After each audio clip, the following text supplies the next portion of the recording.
Novel വായനയിലേക്ക് ഏവർക്കും സ്വാഗതം.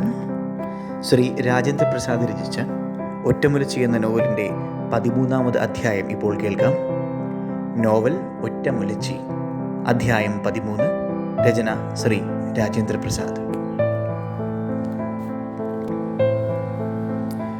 കഥകിൽ തുടരെ മുട്ടുകേട്ടപ്പോഴാണ് മുരളി ഉറക്കമുണർന്നത്. എത്ര നേരം ഇങ്ങനെ കിടന്നു കാണും? തിട്ടപ്പെടുത്താനാവുന്നില്ല. കഥക് തുറന്നപ്പോൾ വിജയൻ. ഞാൻ ഇത്തിരി വൈകി. റോഡിൽ നിറയെ ബ്ലോക്കാണ്. PMGയുടെ ശക്തി പ്രകടനം. വിജയൻ കസേരയിലിരുന്നു. ആരും എത്തിയില്ലേ? ഇല്ല. മഹേഷ് വിളിച്ചോ? 8 മുമ്പെത്താണെന്നാണല്ലോ ആശാൻ പറഞ്ഞത്. ഉറക്കച്ചടവിൽ നിന്നും പഴയ ഫെഡറേഷൻ കാലങ്ങളിൽ നിന്നും ലോഡ്ജ് മുറിയുടെ ഇരുണ്ട യാഥാർത്ഥ്യങ്ങളിലേക്ക് മുരളി ഇറങ്ങി വന്നു. ജനലരികളിലൂടെ താഴേക്ക് നോക്കുമ്പോൾ അടിവച്ച് നീങ്ങുന്ന ജാഥ, അടയാളങ്ങളില്ലാത്ത ചുവന്ന കുടികൾ, അടിയാളരുടെ ശക്തി പ്രകടനം. ഇവരെല്ലാം PMGയുടെ ആൾക്കാരാണോ? വിജയൻ്റെ ചോദ്യം മുരളിയെ വീണ്ടും ഉണർത്തി. ഞാനും അതാണ് ആലോചിച്ചത്. PMGക്ക് തീരദേശങ്ങളുമായുള്ള ബന്ധം ആർക്കെങ്കിലും നിഷേധിക്കാനാവുമോ? മറ്റു ചില കെട്ടുപാടുകളില്ലെങ്കിൽ എനിക്കും തനിക്കും ഈ പ്രകടനത്തിന് ഭാഗമാകേണ്ടി വരില്ലേ? വാഷ് ബേസിനിൽ മുഖം കഴുകിക്കൊണ്ടിരിക്കെ മുരളി ചോദിച്ച ചോദ്യത്തിന് വിജയൻ മറുപടി പറഞ്ഞില്ല. ഈ മൗനമാണ് ഇത്തരം സാഹചര്യങ്ങളിൽ അവനെ രക്ഷിച്ചിട്ടുള്ളത്. സുഹൃത്തുക്കൾക്കിടയിൽ പോലും അഭിപ്രായം പറയാതെ ഒഴിഞ്ഞു മാറുന്ന ഈ സ്വഭാവം തന്നെപ്പോലുള്ളവർക്ക് ഒരിക്കലും കഴിയില്ല. വിജയൻ നാളെ ഏത് വണ്ടിക്കാ? കുർളയ്ക്ക്. ചാരിയ കഥക്ക് തള്ളി തുറന്ന് മഹേഷും ശിവദാസനും എത്തി. ജാഥയ്ക്ക് പോകാതെ സഖാക്കൾ ഇവിടെ ഇരിപ്പാ? മഹേഷ് കളിയാക്കുകയാണ്. ജാഥ കാരണം എല്ലാം അവതാളത്തിലായി. MG റോഡിലെ 10-12 കടകളിലെ കളക്ഷൻ മുടങ്ങി. തലയണ ചുവരിൽ ചാരി വെച്ച് മഹേഷ് ചാഞ്ഞിരുന്നു. പയ്യനെ വിളിക്ക്, മണി 8 എനിക്ക് നേരത്തെ വീട്ടിലെത്തണം. ശിവദാസന് ധൃതിയായി. നഗരത്തിൽ പലർക്കും സംസാരിക്കണമെങ്കിൽ മദ്യം അകത്ത് ചെല്ലണം.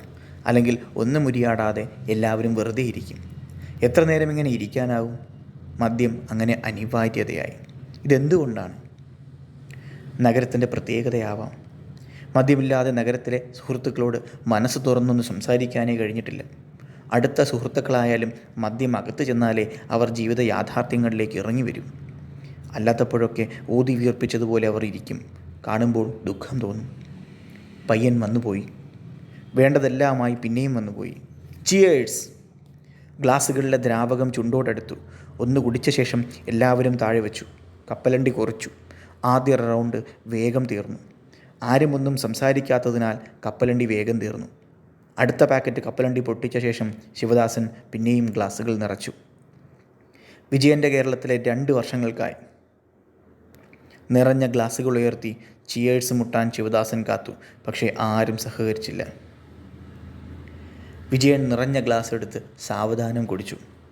വിജയൻ, നിങ്ങൾക്ക് എങ്ങനെ അവിടെ അഡ്ജസ്റ്റ് ചെയ്യാനാവും? ശിവദാസൻ്റെ ചോദ്യം വിജയനെ ദേഷ്യം പിടിപ്പിച്ചു കാണും. അല്ലെങ്കിൽ ഗ്ലാസ്സിൽ ബാക്കിയുള്ളത് ഒരു വലിക്ക് തീർത്ത് 3ാം റൗണ്ടിന് ആവശ്യപ്പെടുകയില്ലായിരുന്നു അവൻ. വിജയൻ ഒരിറുക്കിന് മദ്യ ഗ്ലാസ് കാലിയാക്കുന്നത് ആദ്യമായി കാണുകയാണ് മുരളി. എന്തൊക്കെയോ മനസ്സിൽ കുറിച്ചിട്ട് ബോംബെയിൽ നിന്ന് വണ്ടി കയറിയ വിജയൻ നാട്ടിൽ ഒന്നും ചെയ്യാനാവാതെ നാളെ തിരികെ മടങ്ങുകയാണ്. എന്താണിത്? പത്രലോകത്തെ പദവികളെല്ലാം വലിച്ചെറിഞ്ഞ് വിജയൻ 2 വർഷം മുൻപ് കൊച്ചിയിൽ വണ്ടി ഇറങ്ങി. ശിവദാസൻ വിളിച്ചതനുസരിച്ച് വിജയനോടൊന്നിച്ച് ഈ വിഷയം പലതവണ ചർച്ച ചെയ്തിട്ടുണ്ട്. വിജയനോടൊപ്പം പലതിനും കൂട്ടുനിന്നിട്ടുണ്ട്. അതിലെവിടെയാണ് വിജയന് തെറ്റുപറ്റിയത്? അത് തെറ്റ് തന്നെ ആയിരുന്നോ? ഒരിക്കൽ പോലും താനത് വിജയനോട് ചോദിച്ചിട്ടില്ല. എല്ലാം എപ്പോഴും മനസ്സിലാക്കാനും കണ്ടെത്താനും എന്തേ വിജയനും വൈകുന്നു? വിജയൻ, എല്ലാ കെട്ടുപാടുകളും ഉപേക്ഷിച്ച് ഇറങ്ങുവാൻ തയ്യാറാണെങ്കിൽ നമുക്ക് ആലോചിക്കാം. എന്നും എപ്പോഴും പൊട്ടിത്തെറിക്കുന്ന മനസ്സുമായി കേരളത്തിലെ ആദിവാസികളും ദളിതരും കാത്തിരിക്കുകയാണ്. വിജയനൊന്നും പറഞ്ഞില്ല. എവിടെയും നിലയുറപ്പിക്കാതെ കാത്തിരുന്നത് വിജയനെപ്പോലുള്ളവർക്ക് വേണ്ടിയാണ്. ഇന്ന് മടക്കയാത്രയിലും തനിക്ക് ചോദിക്കാനുള്ളത് ഒന്ന് മാത്രമാണ്. ഒന്ന് കൂടെ നിൽക്കാൻ വിജയനെപ്പോലുള്ളവർ ആവശ്യമാണ്. നാളെ വിജയന് ബോംബെയിൽ മനസമാധാനത്തോടെ ജോലി ചെയ്യാനാവുമോ? കഴിഞ്ഞെന്ന് വരില്ല. പിന്നെ എന്തിന് അമാന്തിക്കണം? എന്തിനു കാത്തിരിക്കണം? വിജയൻ ആരെയാണ് ഭയക്കുന്നത്? ജീവിത യാഥാർത്ഥ്യങ്ങളോട് സമരം ചെയ്യുമ്പോൾ മുരളി, സിദ്ധാന്തങ്ങളും ആദർശങ്ങളും അല്ല വലുത്, നിലനിൽപ്പാണ്. ബാലേട്ടൻ പറയാറുള്ളത് എവിടെയും ഇവിടെയും സംഭവിക്കുന്നു. ബാലേട്ടനെ പോലെ വിജയനും സ്വയം എരിഞ്ഞടങ്ങുകയാണോ? അറിയില്ല. നാളെ വിജയൻ ജോലി വലിച്ചെറിഞ്ഞ് പോന്നുകൂടുന്നില്ല. പക്ഷേ വിജയനെ സ്വീകരിക്കുന്നത് ഇവിടുത്തെ പഴയ സൗഹൃദങ്ങൾ മാത്രമാണ്. സൗഹൃദങ്ങളിലെ കൂട്ടായ്മ തേടിയെത്തുന്നവർക്ക് അത് നൽകുവാൻ ശിവദാസനും മഹേഷനും എന്തിന് തനിക്ക് പോലും ആവുന്നില്ലല്ലോ. മുരളി ആലോചനയിലാണല്ലേ? മഹേഷിൻ്റെ കമൻ്റാണ് മുരളിയെ ഉണർത്തിയത്. കുപ്പി കാലിയായിരിക്കുന്നു. ആലോചനയ്ക്കിടയിൽ നിറഞ്ഞ ഗ്ലാസുകൾ വിടാതെ താനും കാലിയാക്കിയിരിക്കുന്നു. ഇന്ന് തൻ്റെ വക്കീൽ ടെലിഫോൺ ചെയ്തിരുന്നു. തന്നോട് തിരിച്ചു വിളിക്കാൻ പറഞ്ഞു. മഹേഷിന് എല്ലാം തമാശയാണ്. എന്ത് പറയുമ്പോഴും ചിരിക്കും. ചിരിച്ചുകൊണ്ട് തന്നെ പറഞ്ഞു, തൻ്റെ സമരം കസറിയല്ലോടോ. വനജ അങ്ങനെയാ പറഞ്ഞത്. താൻ ഈ ഓണം കയറാൻ മൂലയിൽ സമരം ചെയ്ത് ആരറിയാനാ? ഇവിടെ വല്ലതും ചെയ്, അത്യാവശ്യം പബ്ലിസിറ്റിയെങ്കിലും കിട്ടും. താനിതൊരു നിർത്തിയില്ലേ ഈ പണി? ശിവദാസന് പുച്ഛമാണ്. അവൻ എന്ത് നോക്കാനാ? ഓൻ വലിയ ലാൻഡ് ലോഡല്ലേ. വിജയൻ്റെ കമൻറ്റ് വെറുതെ കേട്ടിരുന്നു. സുഹൃത്തുക്കളിൽ നിന്നും ഇത്തരം പ്രതികരണമല്ല പ്രതീക്ഷിച്ചത്. മഹേഷും ശിവദാസനുമൊക്കെ എന്തൊക്കെ പറഞ്ഞാലും വിജയൻ്റെ പ്രതികരണത്തിന് പ്രസക്തിയുണ്ട്. പാർട്ടിയുടെ സൈദ്ധാന്തികനല്ലേ വിജയൻ. വിജയന് മാറുകയാണോ? വിജയൻ്റെ മുന്നിലും സമരങ്ങൾ പിന്തിരിപ്പനാവുകയാണോ? പക്ഷേ ഒരു കാര്യം, കാളനിൽ നിന്നും കൈമയിൽ നിന്നും ഞാലിലെ കുടുംബികളിൽ നിന്നും കിട്ടിയ പിന്തുണ, ആവേശം നഗരത്തിലെ സുഹൃത്തുക്കളിൽ നിന്ന് കിട്ടുമെന്ന് പ്രതീക്ഷിക്കരുത്. ഒന്നും തരാനില്ലായിരിക്കെങ്കിലും നല്ലൊരു മനസ്സ് പങ്കുവയ്ക്കാനായില്ലെങ്കിൽ എന്തിനാണ് ഈ ഒത്തുചേരൽ? രണ്ടാമത്തെ കുപ്പിയും കാലിയായി. നിറയുന്ന ഗ്ലാസിനൊപ്പം ഉയരുന്ന ചർച്ചകൾ. അവ വെറും ചർച്ചകൾ മാത്രമാണ്. ലഹരിയുടെ ആവേശം തീരുന്നതുവരെ മാത്രം നിലനിൽക്കുന്നവ. റമ്മിൻ്റെ വീര്യത്തോളമേ ചർച്ചകൾക്കും അതിലെടുക്കുന്ന തീരുമാനങ്ങൾക്കും പ്രസക്തിയുണ്ടാവൂ, ആയുസ്സുണ്ടാവൂ. ശിവദാസൻ പോയി കഴിഞ്ഞു. എന്നും അവൻ ഇങ്ങനെയാണ്. ചർച്ചകൾ മൂക്കുമ്പോൾ സ്ഥലം വിടും. വൈകാതെ വീട്ടിലെത്തണമെന്നാണ് അവൻ്റെ നിർബന്ധം.